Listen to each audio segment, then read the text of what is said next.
Bonsoir. Dans cette nouvelle émission, c'est l'exploration de l'univers cinématographique d'une figure marquante du 7e art que nous allons vous proposer. Et ce premier voyage, c'est Alain Delon qui va nous le faire partager, lui qu'un dictionnaire du cinéma définit comme porteur, je cite, d'un charme méphistophélique, celui d'une personnalité inconfortable qui paraît mue par une pulsion de mort. Fin de citation. Notre invité s'est livré pour la première fois de sa carrière à l'exercice que cette émission propose. Choisir 7 de ses propres films parmi les 90 qu'il a tournés, mais aussi 6 films incarnés par les acteurs qu'il a préférés.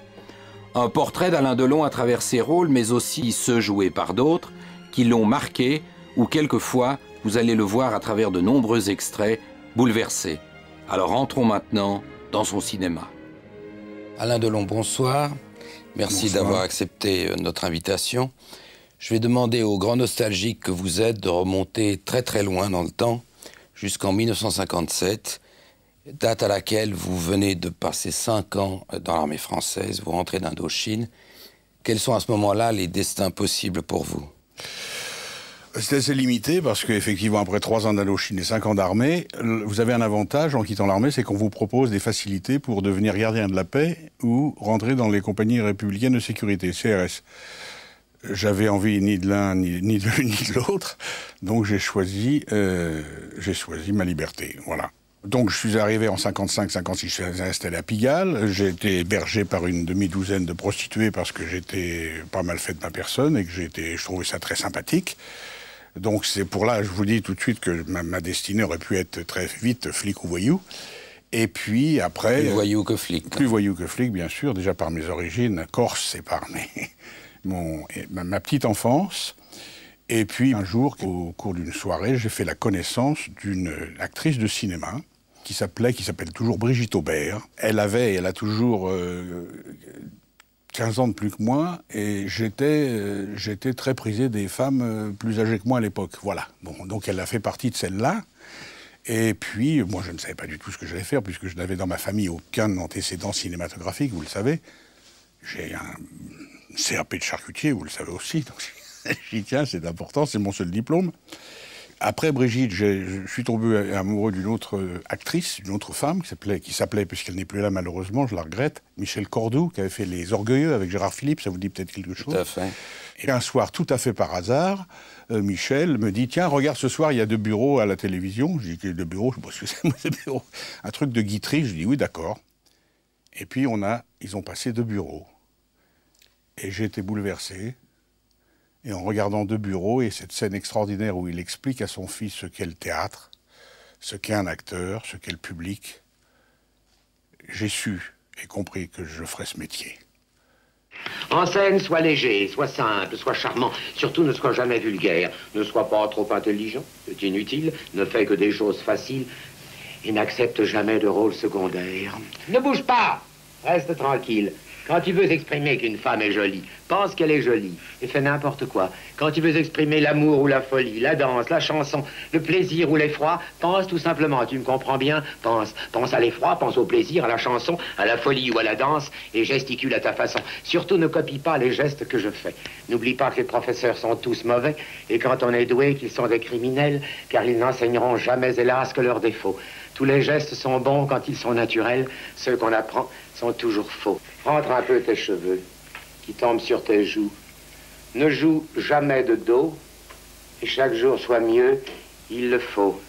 Et maintenant un dernier mot, adore ton métier, c'est le plus beau du monde. Ça c'est prodigieux, c'est magnifique. Magnifique. Et lorsque vous entrez donc dans votre premier film, celui de Diva Legret, Quand la femme s'en mêle, est-ce que vous avez conscience à ce moment-là de la nécessité pour un acteur de durer, de se maintenir, de la difficulté qu'il y a à se maintenir, ou est-ce que c'est pour vous à ce stade-là une occupation comme une autre? Non, c'est pas une occupation comme une autre, parce que j'ai senti et compris dès ma première scène que ce serait ma vie et que ce serait mon métier. À ma première scène, je l'ai su. Et je me souviens qu'Yves m'avait dit, parce que je revenais de l'armée, bien sûr, on m'avait parlé quand même un peu avant de faire le film, m'avait dit, écoute-moi bien, tu n'es pas un acteur, tu n'es pas un comédien. Je ne veux pas que tu joues. Je veux que tu sois toi. Je veux que tu bouges comme tu bouges, que tu parles comme tu parles, que tu regardes comme tu regardes. Je veux rien d'autre. sois toi et pas un autre. Alors ensuite, on le sait, les choses sont allées très très vite pour vous. Oui. Puisqu'en 1959, on vous retrouve déjà sous la baguette magique de René Clément en plein soleil et vous avez 24 ans. J'ai 24 ans, oui. Quand je vous ai surpris devant le miroir, vous parliez comme moi. Recommencez. Oh. Je disais... Marge, ma chère Marge, mamie, mamour. Le vilain monsieur ne nous séparera jamais. Je ne rentrerai pas à San Francisco et il n'aura pas ses $5000. Tout ce qui se dresse entre nous, je le détruirai.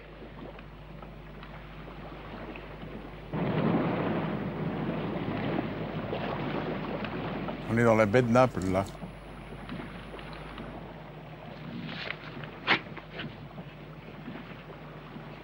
Imitez ma signature. Allez-y. Évidemment, comme ça. Mais je vous ai dit, tout s'apprend. Mais même si vous arriviez à contrefaire ma signature, vous ne pourriez jamais reproduire toute une lettre. Mais si, j'ai votre machine. Rien n'est plus facile que d'identifier les caractères. Et si je la fous au jus? Ah, ah! C'est pas très gentil, ça. Elle est à vous.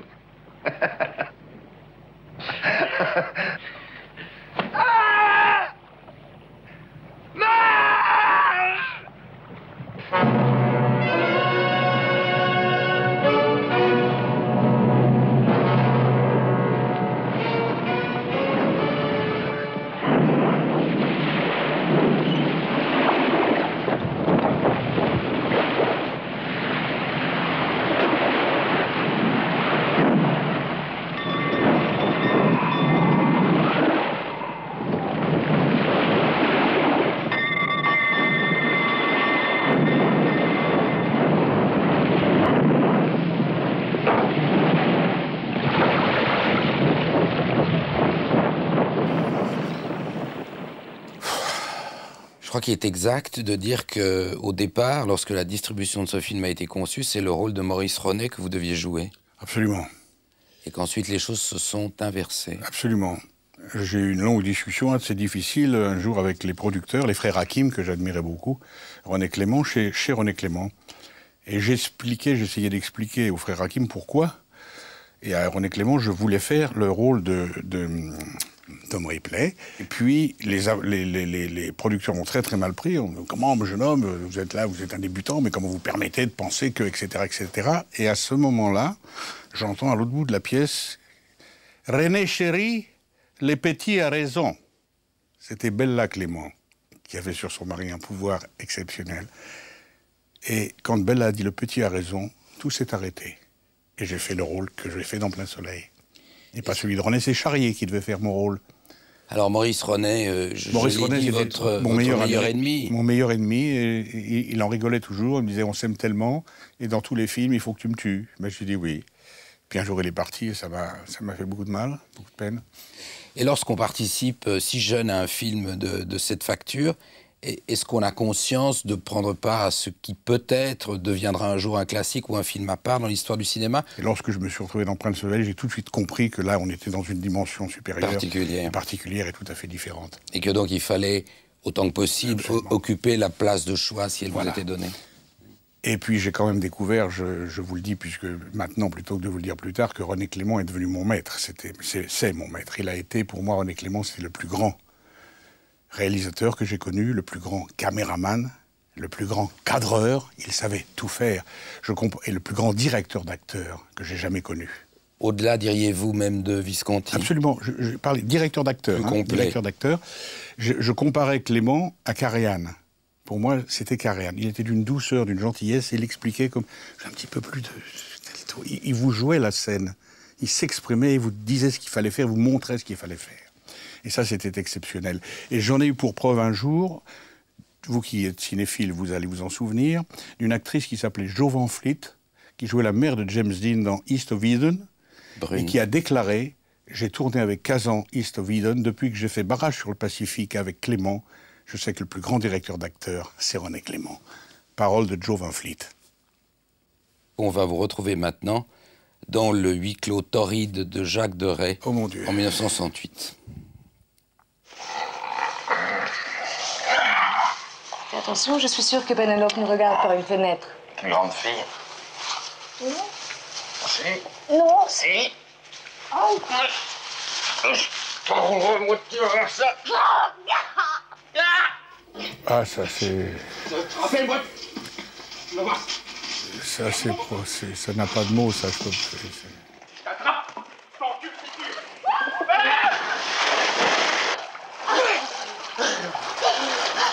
C'est un film que je ne peux jamais revoir. À cause de Romy, bien sûr. À cause de Maurice aussi. Et à cause de Deray, qui n'est plus là non plus. Mais c'est des images qui me bouleversent. Je ne peux pas, définitivement, voir ou revoir la piscine. Pas possible. D'une manière générale, d'ailleurs, vous n'avez pas de dilection à regarder vos propres films. Non, mais encore moins ceux-là. Un film, c'est une tranche de vie. À l'époque, ça durait 3, 4, 5 mois, un film. C'est vraiment une tranche de vie. Et lorsqu'on se quittait, bon, je vous dis par exemple la fin du Guépard ou la fin de Rocco, les gens pleuraient. Je veux dire, c'était là. Il se passait quelque chose. On ne savait pas si on allait se retrouver et se revoir. Et moi, je me souviens de chaque détail, de chaque scène. Souvent, j'anticipe le dialogue, je le dis. Et puis, il y a ça, ce que je viens de voir là, qui est... Je revois chaque moment comme si c'était hier, et c'est 20 ans passés. Et c'est ça qui me fait du mal. Bon, je suis heureux d'être là, mais ce que je vois là ça m'est difficile. Je fais une petite parenthèse pour vous rappeler ce que j'ai souvent dit, vous le savez, c'est que Romy ne devait pas vers le film. J'ai dit, au bout d'un certain temps, j'ai dit, ce sera Romy où il n'y aura pas de film. Elle n'était plus rien, elle ne tournait plus. Parce que sa carrière s'était arrêtée, elle était repartie en Allemagne, personne n'en voulait. Et quand j'ai dit Romy Schneider, tout le monde a rigolé, les producteurs d'abord. J'ai dit, écoutez, vous ne croyez pas ça. Et puis finalement, elle a fait le film. À la fin, tout le monde a oublié, évidemment, que personne n'en voulait. Et sa carrière est repartie de la piscine, comme vous le savez, avec sa deuxième... Il ne s'est plus arrêté. Les films de Sautet. Jusqu'à la fin. Et voilà. Qu'est-ce qui fait, dans la conscience collective, selon vous, la différence entre le mythe et le mythe universel? Vous avez rencontré Ava Gardner, je crois. J'ai rencontré Ava Gardner tout à fait incidemment lorsque je tournais en Espagne, La Tulipe Noire, en 63. Elle allait très très mal. Et elle était sur la fin de sa carrière, sur la fin de sa vie. Et j'ai eu la chance de l'accompagner dans ces soirées le soir, vraiment de la sortir, de la protéger, de la préserver. Et je la sortais, elle buvait tous les soirs très très fort et ça m'a bouleversé. J'ai connu bien sûr d'autres, Lorraine Bacal et toutes les autres, bien sûr. Le coefficient qui fait peut-être la toute petite différence qui fait la légende ou le mythe, est-ce que c'est pas souvent la disparition précoce? Le fait d'être fauché... Oui, c'est très difficile de faire le distinguo entre le mythe et la légende, parce que... Souvent, c'est là... Si vous prenez James Dean, qui est le cas d'école du mythe... Oui, mais il était aussi une légende. Il était une légende de son vivant déjà, et il est devenu un mythe, probablement aussi du fait de sa disparition précoce. Oui. On ne peut pas savoir ce qui serait advenu. Ça me fait toujours rire, je me permets de vous le dire, on me dit, tu es un mythe, je dis oui, je suis encore un mythe vivant. Parce qu'en général, le mythe est mort. Tout à fait. C'est vrai. Alors cette révérence naturelle pour les mythes ne pouvait pas ne pas passer par l'évocation du mythe universel.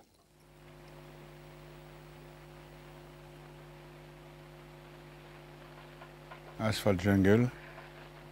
What's the big idea standing there staring at me, Uncle Lon? Don't call me Uncle Lon. Thought you liked it. Première scène de Marilyn. I don't anymore.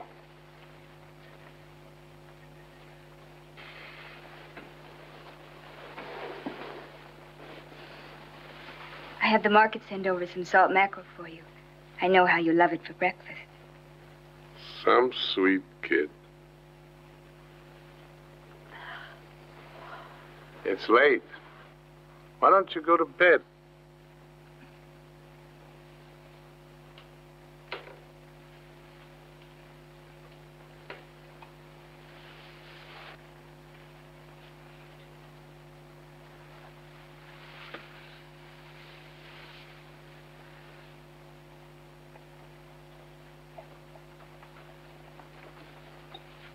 Some sweet 1950, c'est sa première scène, c'est sa découverte dans Asphalt Jungle, quand vous pensez qu'elle va disparaître 12 ans après. Elle est morte en 62, exact. Le 1er août. 1962, 12 ans. après une aussi belle image. 12 ans, c'est prodigieux, je veux dire, c'est extraordinaire.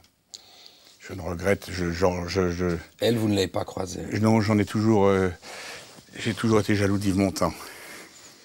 Alors, dans le film dont nous venons de voir l'extrait, de John Huston, Asphalt Jungle, film très riche, très dense, magnifiquement, on l'a vu photographié, Marilyn n'est pas le seul personnage, seul acteur ou seule actrice qui a retenu votre attention. Sterling Hayden. Magnifique Sterling Hayden. Johnny Guitar. Avec John Crawford.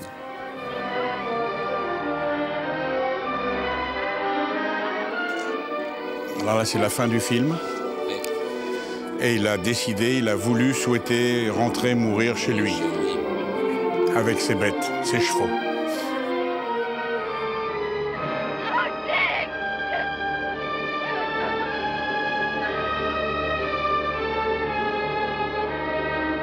Dick. Oh, God. Oh, my God, Dick. C'est magnifique, ça. Magnifique.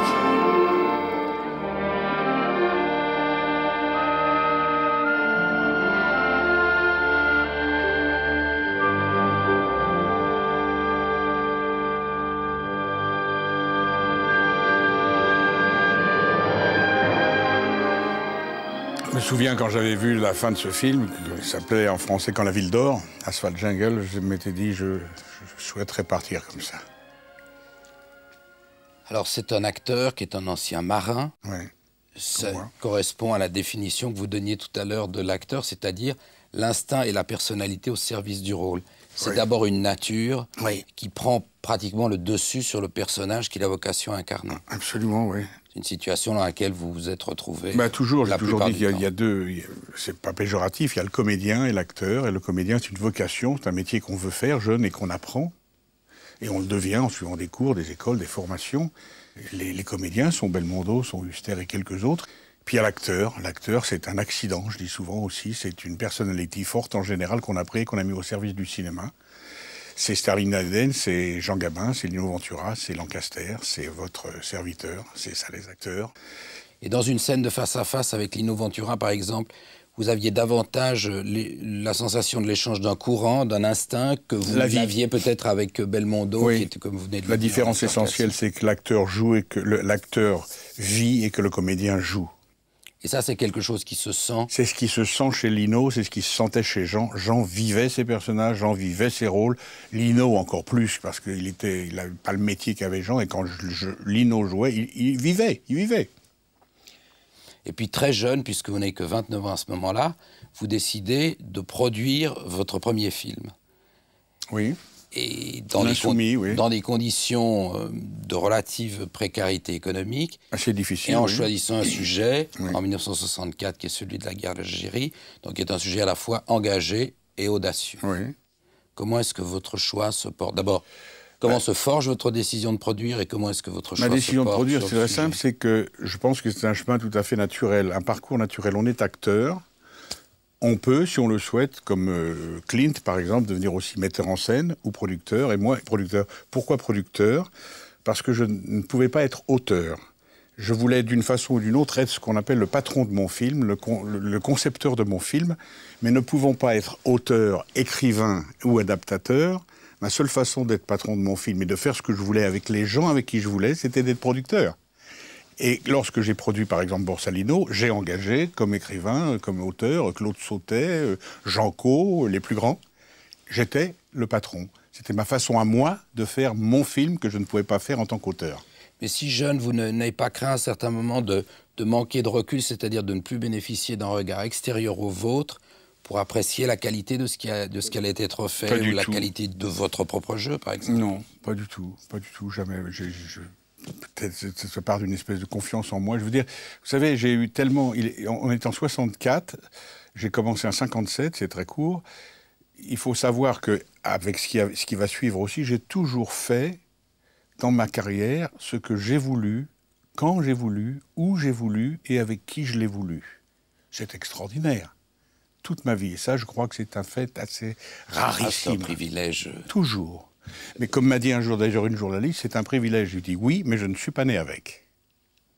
Vous voulez être construit. Je me le suis construit, j'ai appris mon métier, j'ai appris tout ça.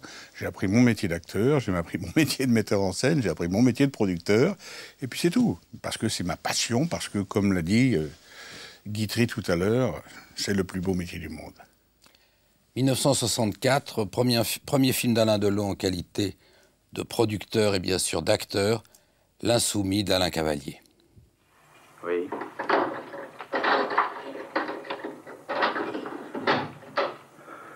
Mon lieutenant, levez les bras. Qu'est-ce qui te prend ta main? Amerio est mort, et vous avez 3 secondes pour lever les bras. Tu as tué Amerio? Vous allez prendre sa place. Vous sortez. Mettez-vous à côté de lui. Tendez le bras. Et prenez-lui son arme.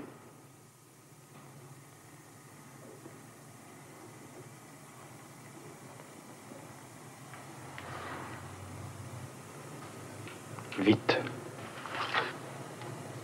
Allez dans la cuisine et ramenez bouteille d'eau. Tu ferais mieux de me descendre, Thomas. Je t'assure que tu ferais mieux. Je n'ai rien contre vous, mon lieutenant. Je regrette, mais je suis obligé de vous enfermer un jour ou deux, pas plus. Écoute, Thomas, tu t'es bagarré avec Amerio et tu l'as tué, mais ce n'est pas une raison pour en remettre. Je me fous d'Amerio, tu entends, je m'en fous. Mais ce que tu fais est très grave. Allez, baisse ton pistolet. Et on passe l'éponge. Tu auras ton argent pour partir. Je te donne ma parole d'officier.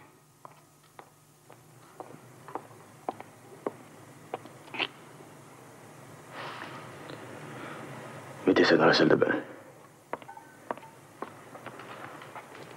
Entrez. Réfléchis, Thomas. S'il vous plaît, mon lieutenant. S'il vous plaît. Tu es un traître, Thomas. Oui, on m'en souvient très bien, oui. Partie d'une histoire vraie.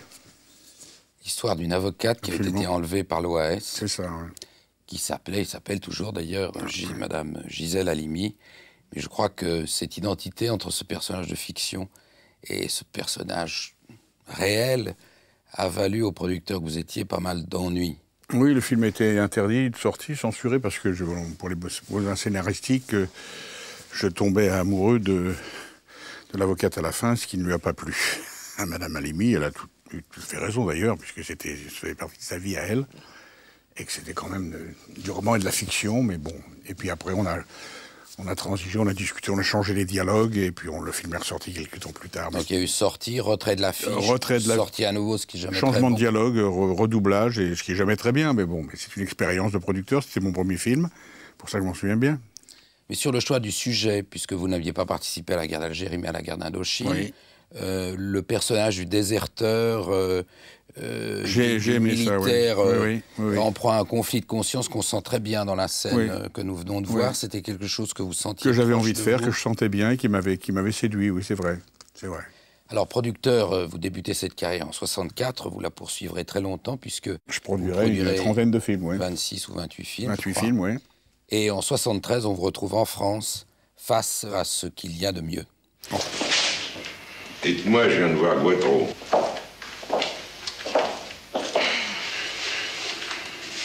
Et alors? Depuis la dernière fois, vous n'avez vraiment pas revu le Marcel et sa bande? Vous en êtes sûr? Je suis plus sûr de rien. On dirait Anthony, là. Ouais, c'est la mienne. Un peu je Anthony. Vous demande si oui ou non, la tête. Vous avez revu Marcel et sa bande. Mais qu'est-ce qui vous prend? Vous êtes comme l'autre, vous doutez? Non, mais j'ai besoin d'être rassuré. Bah, comptez pas sur moi. Puis tant pis pour vous si vous perdez confiance. Bah, allez-y, farfouillez dans ma vie. Quoi? Oui, je suis poli. Je comprends mieux maintenant, Cazeneuve. Vous m'avez pris pour un cobaye. Moi, j'étais sur la confiance. Et vous sur le calcul. Est-ce que vous attendez que je retombe? Ça vous ferait plaisir de venir vous pavaner devant moi en tôle. Mais rassurez-vous, je ne donnerai pas ce plaisir. Ni à vous, ni à Guatreau. Maintenant, je vous préviens. Le premier qui vient me faire chier à me poser des questions, je lui casse la tête. Vous entendez? Je lui casse la tête.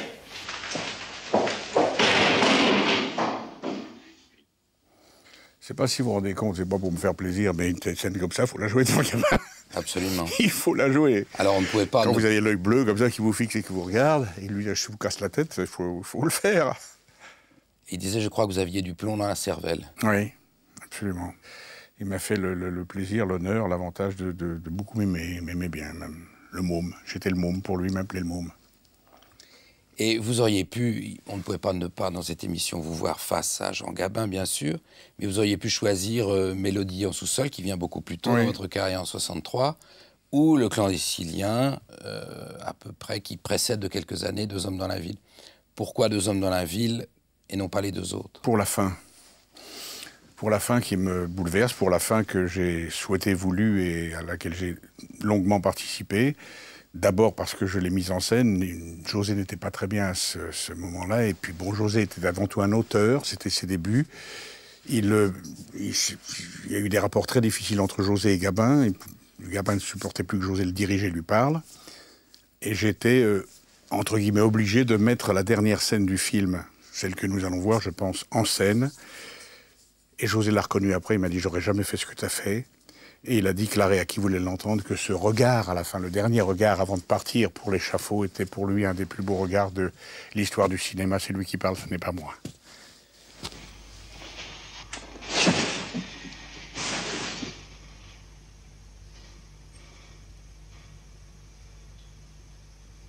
Votre recours en grâce est rejeté. Courage. Ayez du courage.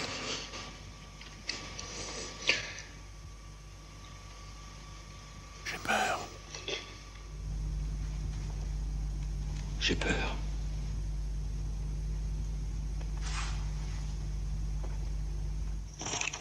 Là, j'ai fait la mise en scène totale.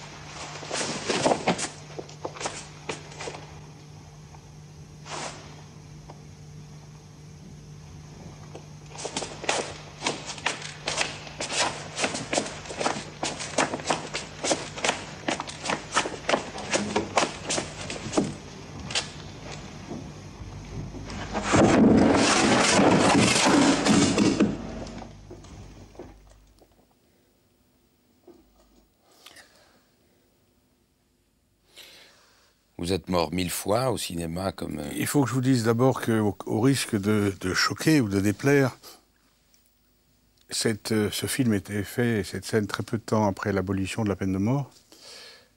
Et je suis pour la peine de mort, contre l'abolition. C'est pas incompatible. Non, mais semble-t-il. Je vous le dis, voilà. Et cette scène pour moi représente beaucoup de choses. Voilà. Je voudrais revenir au choix américain que vous avez fait. Oui. Au choix de films américains qui sont à la fois très concentrés, dans une période assez courte, une vingtaine d'années, et qui répondent à un genre assez particulier qui est celui typiquement du film noir. Oui, du film noir, mais aussi des acteurs de ces films noirs, des héros, des mythes, des légendes. Je suis tombé fou, dingue de ces gens-là que j'ai découverts. Je ne les connaissais pas, moi, avant de faire ce métier. On a l'impression que vous avez vénéré, admiré, à tout le moins un certain nombre d'acteurs, c'est vrai. Garfield, bon bien davantage que des metteurs en scène. Vous n'avez pas eu de coup de foudre esthétisant, si je puis dire, esthétique, sur l'œil d'un metteur en scène en dehors de René Clément dont vous avez parlé tout à l'heure. Non. Américain, non. Clément, Visconti, Melville. Oui, voilà. Mais sinon, les acteurs, Garfield, Brando, Lancaster. Garfield que beaucoup ont oublié aujourd'hui, sauf il est mort en 52. Qui fut considéré par beaucoup comme le précurseur de toute chose. Le précurseur de tout. Il a fait 10, 15 ans avant tout ce que Brando et Clift ont fait après. Et même précurseur de James Dean. Absolument, bien sûr.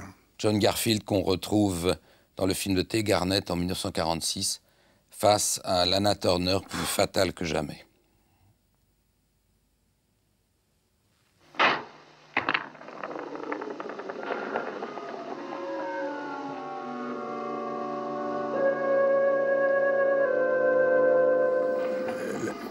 Il est d'aujourd'hui. 1946, vous regardez la tête, physiquement, il est d'aujourd'hui.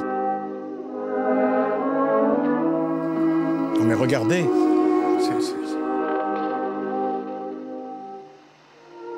You drop this? Thanks.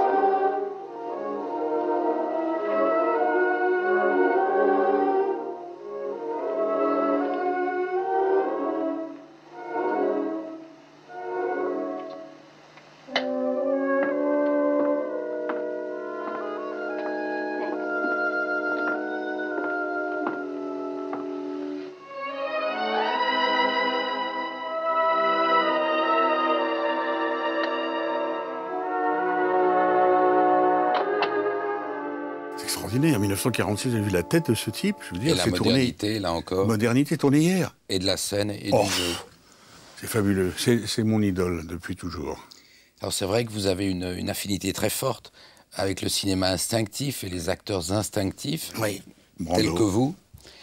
Ce qui nous mène un tout petit peu plus tard dans l'histoire du cinéma et un tout petit peu plus tard dans votre histoire personnelle à la forme la plus achevée des rencontres que vous avez pu faire dans ce registre, celle de Marlon Brando, que vous avez côtoyé. Que j'ai bien côtoyé, bien connu, et avec qui j'ai, malheureusement, avec qui j'ai toujours dit je souhaiterais faire le maître d'hôtel dans un de tes films, Arrivé le matin, en disant avec un plateau, monsieur est servi, et ça n'a pas pu se faire.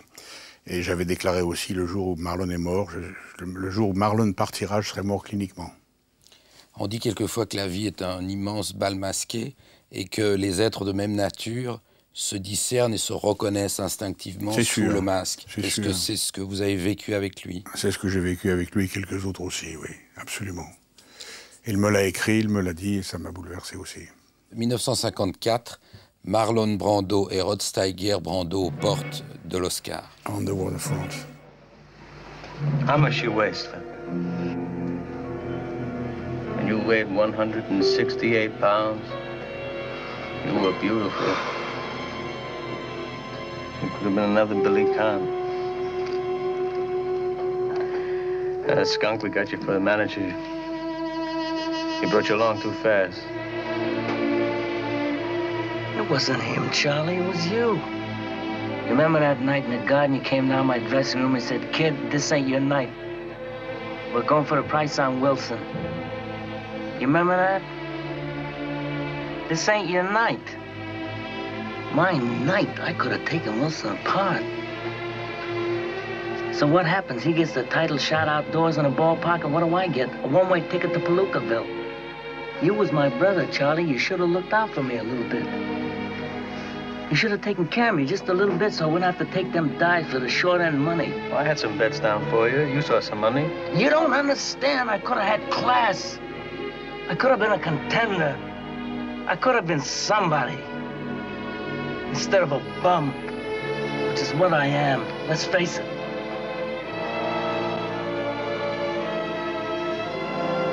It was you, Charlie.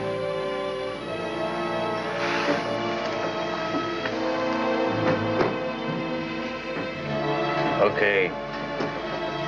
Okay. I tell him I couldn't find you. I said nobody won't believe it. Here. You take this. You're gonna need it.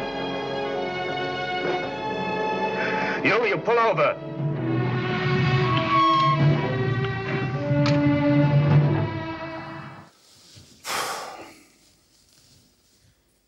On revient à vos choix français, franco-français.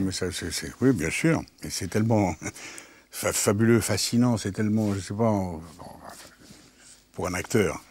Pas seulement pour un acteur. Pas seulement pour Merci. un acteur. Merci. Vraiment pas.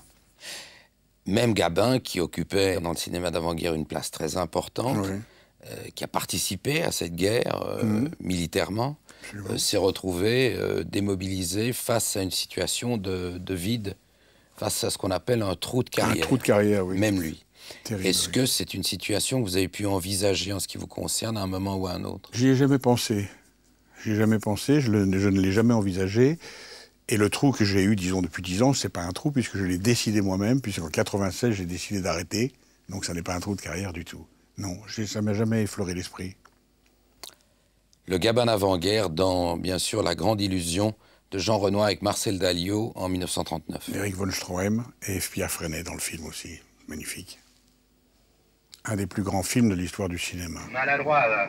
On n'a même plus rien à bouffer, alors autant se rendre tout de suite. Oh, volontiers, parce que moi aussi, j'en ai marre. Bah, c'est de moi, hein. Marre, j'en ai marre. Si tu savais comme je te déteste. Je te jure que je te le rends bien, va. Veux-tu que je te dise, est-ce que t'es pour moi un colis, t'entends? Un véritable colis, un boulet que je traîne aux pieds. Puis d'abord, j'ai jamais pu blairer les juifs, t'entends? Un peu tard pour t'en apercevoir. Les filles, qu'est-ce que t'attends pour t'en aller? T'en crèves d'envie. La première fois que tu me le dises 2 fois, c'est sûr. Allez, fous le camp, vite, vite, que je vois plus ta sale crogne. Eh ben oui, je fous le camp, t'entends? Et puis déverse-toi dans tout seul, au revoir. Vite, au revoir, jamais. Tiens, je vais en pousser une, tellement je suis content. Il était un petit navire, il était un petit navire, qui n'avait jamais navigué, qui n'avait jamais navigué. Au bout de 5 à 6 semaines, au bout de 5 à 6 semaines, les vivres va t'en manquer. Les vivres va t'en manquer. Oh oui. Allez, viens, va.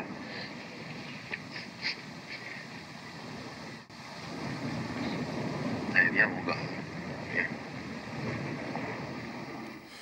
J'ai voulu voir cette scène parce que c'est un des plus grands films de l'histoire du cinéma mondial, un des plus beaux films, La Grande Illusion. Et j'ai très bien connu Marcel Dalliot aussi, sur la fin de sa vie. Et pour moi, cette scène du petit navire est une scène d'anthologie du cinéma. Apuré, comme on oui. le faisait à l'époque, oui. Et servi toujours par de très grands dialoguistes, au service des plus grands acteurs. Absolument. Alors jusqu'ici, dans ce long voyage historique et cinématographique, vous avez cité 2 références féminines. Marilyn Monroe, on le disait, le mythe universel, et puis bien entendu, une référence personnelle qu'est Romy Schneider. 12 ans venons donc tout naturellement à une personnalité forte, très forte, une sorte, je dirais peut-être, de Gabin au féminin. Simone. Qui était Simone Signoret. Est-ce que c'est une relation où prédominait le respect l'un de l'autre, ou est-ce que c'est une relation qui a connu ses ambiguïtés, ou est-ce que c'était une relation professionnelle? Aucune ambiguïté. Qui a basculé vers... l'admiration l'un de l'autre, le professionnalisme. Bon, moi je la respectais bien sûr, et je la connaissais puisqu'elle a quelques années de plus que moi, et je veux dire, le fait de pouvoir lui donner la réplique et jouer avec elle à ses côtés est une chose immense pour moi, et elle a été, je dois dire avec moi, d'une simplicité, d'une douceur, d'une tendresse et d'une affection et d'un professionnalisme surtout, m'apprenant encore des choses, m'apprenant beaucoup de choses, m'apprenant les silences, la qualité des silences et la qualité des regards.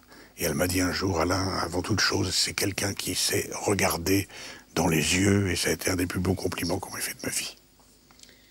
Alors je le disais, ambiguïté magnifiquement traduite, magnifiquement présente, entre respect, révérence et amour, dans cette scène magnifique de La Veuve Coudert de Pierre Granier de Fer. Où t'étais toute la nuit? Il faut rappeler que c'est un repris de justice qu'elle a recueilli. Avec Félicie. Tu le sais parfaitement bien que j'étais avec elle, pourquoi tu me le demandes? Qu'est-ce que tu trouves à Félicie? Elle est jeune. Tu dis ça comme ça? Oui. Écoute, je veux pas te mentir. Je veux bien mentir au monde entier, mais pas à toi. C'est pas mal, hein? Magnifique, ça. Magnifique. Tu m'as traité comme si j'étais encore jeune. Scène d'amour extraordinaire. Puis maintenant, tu cours après une jeunesse. Une vraie. Et comme je crie, tu dis la vérité. Pourquoi? Pourquoi t'es venu dans mon lit? Qu'est-ce que t'es venu chercher ici? Qu'est-ce que tu veux?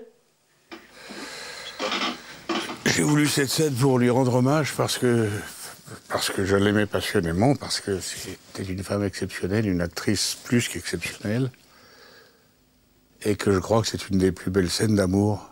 Non charnelle. Non charnelle, que j'ai vues au cinéma. Le public, face à une carrière longue et diversifiée comme la vôtre, cherche souvent obsessionnellement à savoir lequel des personnages que vous avez pu interpréter est le plus proche de la réalité de ce que vous êtes?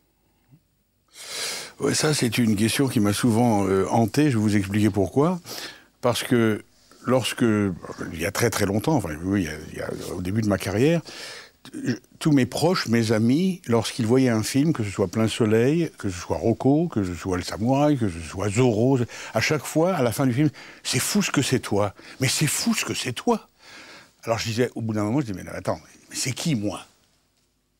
Je peux pas être à la fois Tom Ripley, à la fois Zorro, à la fois Plein Soleil, à la fois, etc. Et j'ai jamais vraiment compris, si ce n'est que on rejoint ce que je vous ai dit tout à l'heure sur l'acteur qui vit ses rôles. C'est pour ça aussi, je fais encore une parenthèse, que c'est très difficile de vivre avec un acteur, parce que j'ai vécu avec des femmes, vous le savez, qui n'ont pas toujours eu la vie facile, parce qu'ils ont vécu un jour avec un prix de justice, un jour avec un condamné à mort, un jour avec un super flic, un jour avec un voyou, un jour avec un... Parce que c'est la force, le privilège et la douleur aussi de l'acteur. Moi, c'est vrai que pendant 3 ou 4 mois, je ne suis pas moi-même, je suis le personnage. Et est-ce que dans certains de ces personnages, vous êtes resté plus longtemps que dans d'autres?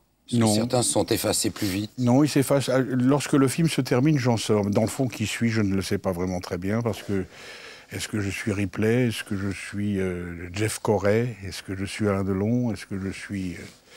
C'est ça qui est très impressionnant, et c'est ça la différence essentielle entre l'acteur et le comédien. C'est fou ce que c'est toi. Je dis, mais c'est qui, moi? Et vous pensez que cette myriade d'existence est un facteur de longévité, de longévité, parce que justement, nous avons la chance, j'ai la chance de vivre 50, 80 vies, alors que le commun des mortels vit une vie. Quand tout va bien. Quand tout va bien.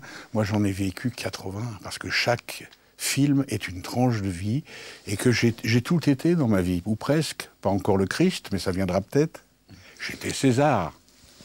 Et il est certain que dans la conscience collective, et dans celle en particulier du cinéphile, Alain Delon, c'est encore et toujours ce personnage-là.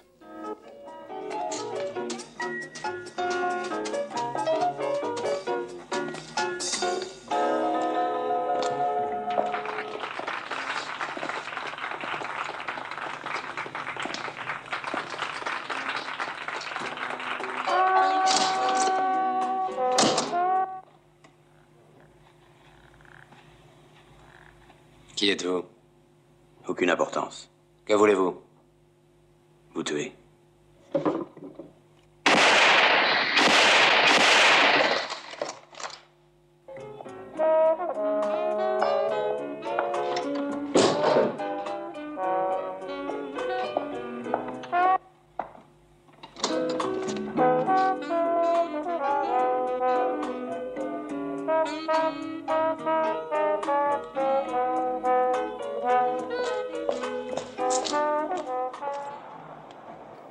Je veux dire, j'ai été frappé dans la première scène que j'ai vue quand j'arrive pour tuer le patron de la boîte.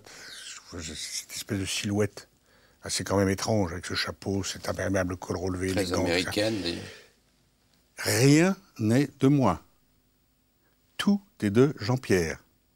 Dans cet habillement, cette tenue vestimentaire, je veux dire, chaque détail, les gants, le personnage, le chapeau, Jean-Pierre, c'est extraordinaire. C'est extraordinaire, Jean-Pierre, tout était de lui. De la première lettre du scénario à la fin du film, aux vêtements de l'acteur, aux accessoires, tout était de lui. Melville, c'est... Oui. Alors, il est souvent question, pour ces films qui ont laissé une trace forte, d'en faire des remakes.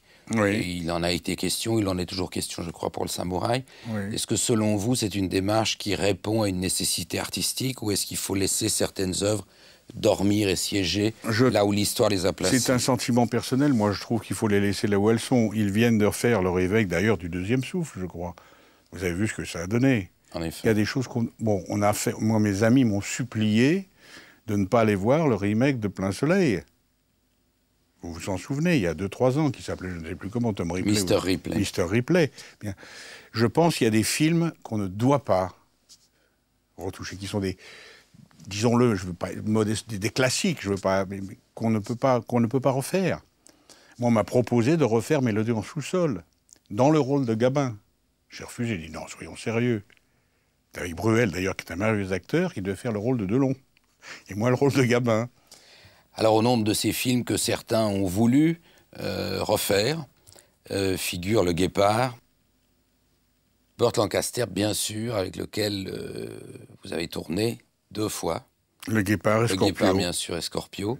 Et dont vous dites qu'il est le seul acteur en face duquel vous soyez trouvé qui vous ait réellement intimidé. Ah là, là, tout à fait. La première fois, j'étais complètement paralysé. C'était dans Le Guépard, bien sûr.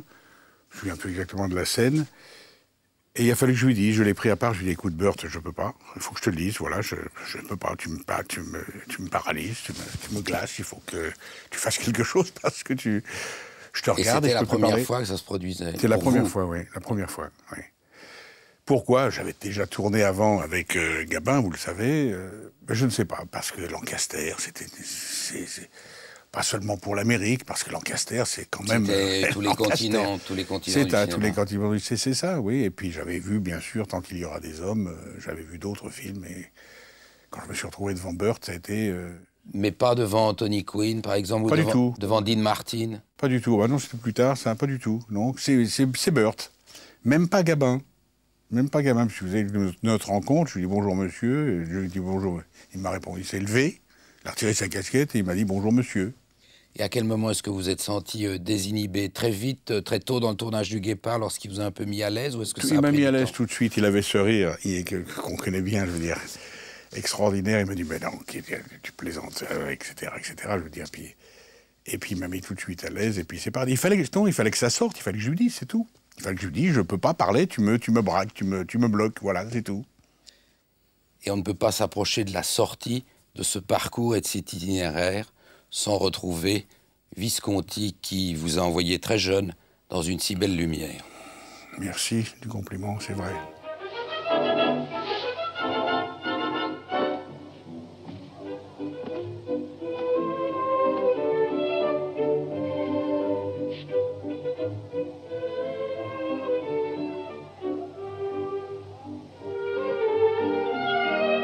Merci, ma chérie, tu m'as rajeuni.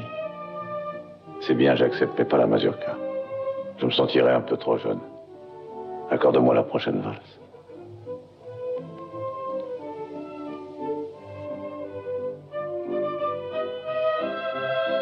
Tu vois, Tancrède, comme l'oncle est gentil.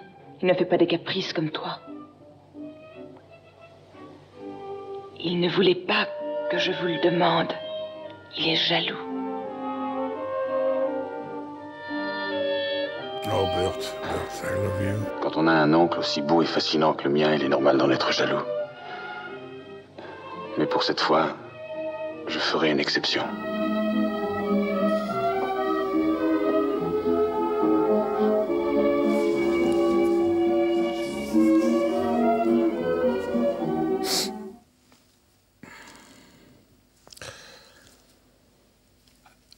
Ah bah c'est magnifique, c'est bouleversant, bien sûr. Burt est tellement... Non, Visconti, c'était... Quand je vous disais, vous me parlez de Clément tout à l'heure, Visconti, c'est autre chose. C'est un esthète, c'était un metteur en scène de cinéma que vous voyez. C'est un metteur en scène d'opéra, c'est un metteur en scène de théâtre. Alors que René était concentré sur le cinéma. Lucchino savait tout faire. Karajan et Léonard de Vinci. C'est ça, à peu près, oui. Et j'ai eu la chance d'être dirigé par lui au théâtre, dans Dommage qu'elle soit une prostituée avec Romy. Et puis dans Le Guépard, évidemment, et dans Rocco et ses frères. Alors nous allons bientôt arriver au terme de ce voyage.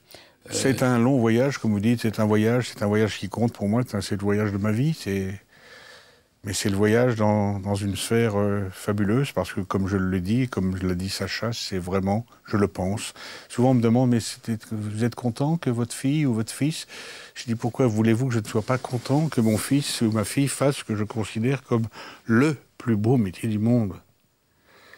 Et je suis très ému parce que je sais la scène que vous allez me proposer, qui me fait pleurer à chaque fois, qui est l'explication, la synthèse, le résumé de tout ce que nous sommes, nous, que je crois vous expliquer mieux que moi, Michel Simon.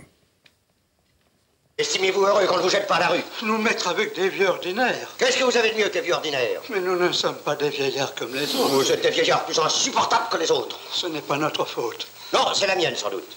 Non, monsieur l'administrateur. C'est la faute à la vie qu'on a eue. Vous le savez bien, une vie de comédien, ce n'est pas une vie comme les autres. Même pour les sans-talents.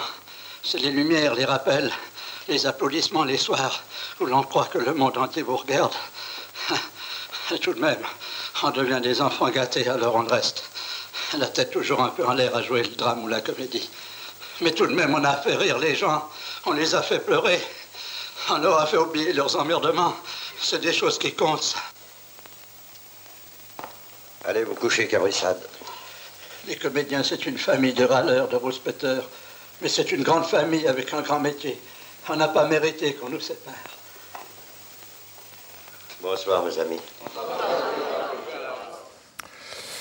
Vous voyez, rien que pour cette scène-là et celle de Deux Bureaux, je veux dire, c'est l'explication de ce que je fais. De l'histoire de votre vie. De ma vie, oui.